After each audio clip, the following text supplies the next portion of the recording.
Hola, buenos días. Mi nombre es María Teresa Martínez Socorro. Estudio en la Universidad Abierta y a Distancia de México, la carrera de Nutrición Aplicada. Actualmente curso la asignatura de Estadía 1 y estoy presentando en esta ocasión un caso clínico de nutrición parenteral. Se trata de un paciente de 35 años, sexo masculino, sin alergias. Entre sus antecedentes familiares destaca que sus padres están vivos, aparentemente sanos, él es soltero, vive solo y prepara sus alimentos. En el 2020, él presentó una colectomía complicada con peritonitis postquirúrgica y desiniscencia. Posteriormente, en este año, presentó un cuadro de obstrucción del intestino delgado, se le realizó una reparación vía laparotomía exploratoria y posteriormente tuvo una complicación con 2 fugas intestinales. Entre los signos y síntomas que presentó el paciente es que no tenía la posibilidad de ingerir alimentos, presentaba diarrea, heces gasosas y malolientas, fatiga, pérdida de peso, signos de malnutrición como el edema y secreciones intestinales. Su antropometría destaca que mide 1,74, tiene un IMC de 19.81 que lo cataloga dentro de un peso normal. Actualmente pesa 60 kilos, quiere decir que ha tenido una pérdida de 15 kilos en tan solo 2 meses. Su peso teórico es de 68 kilos, lo que lo pone dentro de un rango normal, que es de entre 56 y 75, por lo que vemos que él no tiene un problema de peso, lo que tiene es un problema de una gran pérdida de peso en muy poco tiempo, pues el porcentaje de cambio de peso es de un 20%, lo que le da un diagnóstico de una pérdida de proteína de entre un 23 a un 29%. Dentro de sus datos de laboratorio, eh, salta a la vista que tiene baja la albumina, demostrando una desnutrición severa, una pérdida intensa de proteínas. Aparte, esto mide su función hepática, que también se puede venir viendo perjudicada. Sus leucocitos se encuentran altos, lo que indica que tiene un estrés y un proceso inflamatorio, aparte y la desnutrición. Él presenta una anemia de déficits nutricionales. Su urea está aumentada, lo que demuestra que está presentando una tasa catabólica alta. La TSH está en nivel bajo, posiblemente por la dieta restrictiva que ha estado teniendo hasta el momento. También presenta déficit de vitaminas como B12, fuera de rango. La vitamina B2 está alta, el ácido fólico está un poco baja y déficit de otras vitaminas. En rangos normales tiene la creatinina, la glucosa, el fósforo, las proteínas totales, los triglicéridos, los neutrófilos y aunque, como ya mencionamos, tiene una anemia, esta es normocita y normocrómica y sus plaquetas también se encuentran dentro del rango de lo normal. El diagnóstico médico que tuvo el paciente fue de intestino corto, que es una afectación en la que el organismo no puede absorber los nutrientes de los alimentos que ingiere, debido a que el intestino delgado es más corto de lo que debería. Las causas son congénitas o debido a una operación, como es el caso de nuestro paciente. Los síntomas que presenta esta enfermedad son precisamente los que presenta nuestro paciente: diarrea, heces grasosas y malolientes, fatiga, pérdida de peso. Al paciente le recetaron loperamina, que puede ocasionar estreñimiento, náusea, vómito, sequedad en la boca, distensión abdominal, astemia, somnolencia, por lo que hay que tener mucha precaución y reponer los líquidos y electrolitos perdidos en el proceso diarreico. También se le dio omeprazol, que se debe de administrar 1 hora previa o después de los alimentos, y codeína, que no presenta ninguna interacción con los alimentos, con excepción de la hierba de San Juan. Análisis nutricional.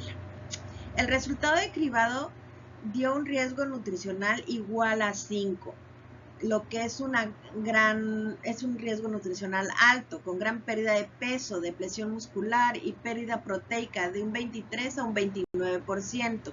El porcentaje de cambio de peso es del 80%, sugiere desnutrición o depresión moderada. El nivel alto de leucocitos es indicador de infección, estrés y o inflamación. Presenta niveles altos aparte de vitamina B12, niveles bajos de ácido fólico, confirmando anemia por déficit de nutrientes. Los parámetros que miden su estado de nutrición son la albumina, la urea, indicando pérdida proteica.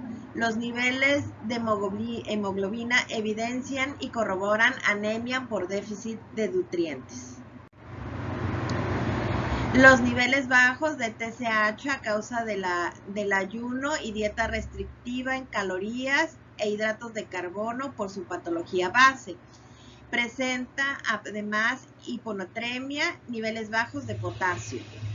Presenta déficit de vitamina A, de tiamina, evidenciada por los niveles altos de leucocitos, y déficit de vitamina C, evidenciada por la mala cicatrización.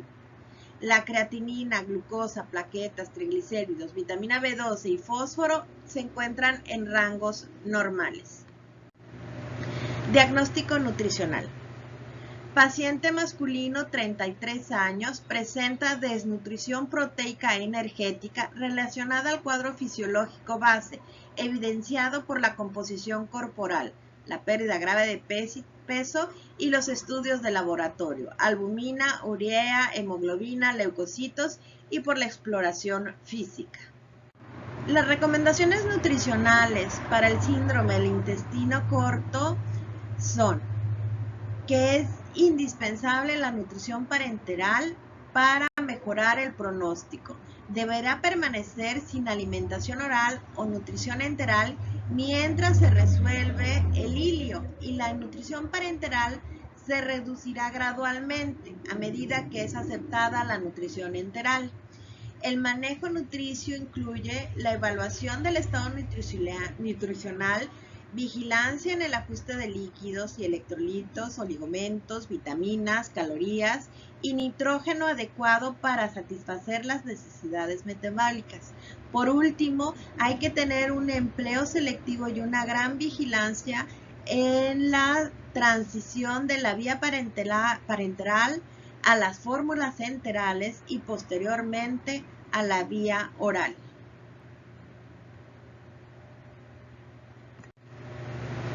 Recomendaciones nutricionales. Se debe de calcular la energía que debe de consumir. Para calcularse, lo recomendado es entre 25 y 30 kilocalorías por kilo al día, según las recomendaciones de Aspen. También se puede usar una de las muchas ecuaciones predictivas, como la de Harris y Beckett. En este caso usamos la fórmula recomendada por Aspen, que son 35 calorías por el peso actual, que nos da un total de 2.100 kilocalorías que debe de consumir nuestro paciente. Recomendaciones nutricionales de proteínas. El aporte de proteínas es lo más importante del apoyo nutricional, ya que no existe en el cuerpo un almacén de proteínas. Cada proteína tiene una función metabólica estructural. Para estimar los requerimientos se utiliza la fórmula diseñada por Sierra, en donde se establece la cantidad de aporte proteico y la cantidad de calorías por gramo de nitrógeno administrado, en relación con el grado de estrés metabólico del paciente y en proporción a las kilocalorías no proteicas. En este caso, se hizo un cálculo con un estrés moderado de 1.5, entonces son 60 kilos por 1.5, nos dio un total de 90 gramos de proteínas al día. Multiplicada por los 4 calorías que nos dan, son 360 kilocalorías. Para ver que estemos dentro de los rangos normales, tenemos que hacer el cálculo del nitrógeno. Entonces, 90 gramos entre 6.5 6.25 nos da 14 gramos de nitrógeno. Las calorías no proteicas son las 2100 menos las 360 calorías de proteínas, nos dan 1740. Entonces, la relación nitrógeno kilocalorías no proteicas nos da un resultado de 120 por 1, lo cual se encuentra dentro del rango recomendado. Aquí tenemos estrés moderado 2, aporte proteico de 1.5, aporte de estrés metabólico que le tenemos que aumentar, y da 110 por 130. Nosotros estamos en 120, estamos en un balance adecuado de nitrógeno.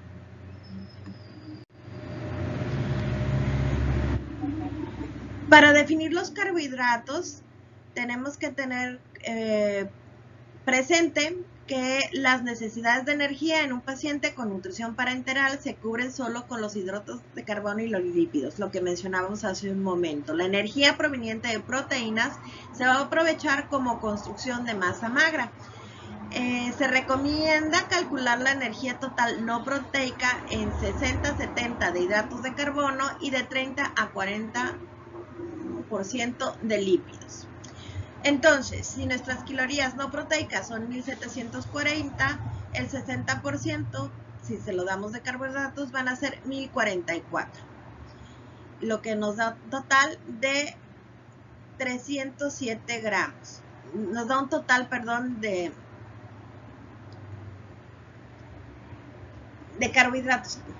Como en las soluciones parenterales los carbohidratos se dan en forma de dextrosa, la dextrosa nos aporta 3.4 calorías por gramo. Entonces vamos a dividir los gramos de las kilocalorías de los carbohidratos para saber cuántos gramos de dextrosa va a necesitar nuestro paciente. Entonces nos da que es 1044 entre 3.4 son 307 gramos de dextrosa. Hay que tener presente que hay que darle energía que necesite nuestro paciente sin exceder la capacidad de oxidar nutrientes. La glucosa se oxida entre un 5 y 7 gramos de peso actual, lo que es igual a 3.5 miligramos por kilo por minuto. Haciendo el cálculo de la tasa metabólica de nuestro paciente, vemos que se encuentra dentro de los rangos permitidos, ya que está en 5. Los lípidos se deben de suministrar a una tasa no mayor de 2.5 kilogramos al día, y se debe restringir este aporte en pacientes muy graves o con enfermos inmunodeprimidos. Los lípidos, el 40% de 1740 nos dan 696 kilocalorías. Dividido entre 9 nos da que se van a aportar 77 gramos de lípidos. Y para saber si la proporción que estamos dando de lípidos es la adecuada, vamos a dividir los gramos entre el peso de nuestro paciente, lo que nos da 1.28 gramos kilogramos al día, que nos marca dentro de la recomendación adecuada. Otro de los requerimientos importantes es el hídrico. Este lo vamos a calcular acorde de 1 a 1.5 mililitros por kilocaloría. Entonces vamos a calcular 1.2 por 2100, son 2500 mililitros. Vamos a utilizar agua estéril cuando el requerimiento hídrico no se ha cubierto, haciendo ya los cálculos, pasándolo a la nutrición. Y si ya se cubrió, únicamente se le van a agregar 30 mililitros para permeabilidad del catéter. La velocidad de infusión o volumen total Se va a definir dividiendo la cantidad de mililitros, los 2500, entre las 24 horas, lo que nos da que son 104 mililitros por hora para infundir a nuestro paciente. Plan nutricional. Se iniciará la nutrición parenteral paulatinamente hasta llegar al 100% de los requerimientos totales para evitar el síndrome de sobrealimentación. De igual manera, al término de esta, se irá retirando gradualmente hasta llegar al 25%. La nutrición parenteral será central por el tiempo que va a tenerla. Van a ser 2.100 kilocalorías en 2.500 mililitros totales con 1.5 proteínas y relación kilocaloría nitrógeno de 120:1. La infusión será continua a 104 mililitros por hora. Además, va a tener la nutrición parenteral complemento con glucosa al 50%, lípidos al 20%, aminoácidos al 8.5%, cloruro de potasio, fosfato de potasio, sulfato de magnesio, multivitamínicos, oligomentos, cloruro de sodio. Todo esto complementará la nutrición de nuestro paciente. Evolución. Recibió nutrición parenteral por 10 días y se inició la transición a nutrición enteral. Se da de alta después de este tiempo con un plan de nutrición enteral domiciliaria. Recibe la nutrición enteral domiciliaria durante 9 meses mediante sonda colocada en el asa eferente de la yeyunostomía. Mejora su estado nutricional con un aumento de peso de 13 kilos al final de la intervención, pesando 74 kilos. Se logra reconstruir el tránsito intestinal con un postoperatorio sin complicaciones y con recuperación de la ingesta oral total. Las características de la nutrición enteral domiciliaria fueron que al iniciar la nutrición enteral con aumento progresivo del aporte calórico según tolerancia y revisión en citas cada 14 días. La dieta fue oligomérico estándar. Fueron las 2.070 kilocalorías. Al iniciar se fue cambiando de acuerdo a las citas posteriores con una distribución de nutrientes de 40% carbohidratos, 20% proteínas y 40% lípidos. Muchísimas gracias por su tiempo. Fue un placer poder presentarles este caso. Que tengan una excelente noche.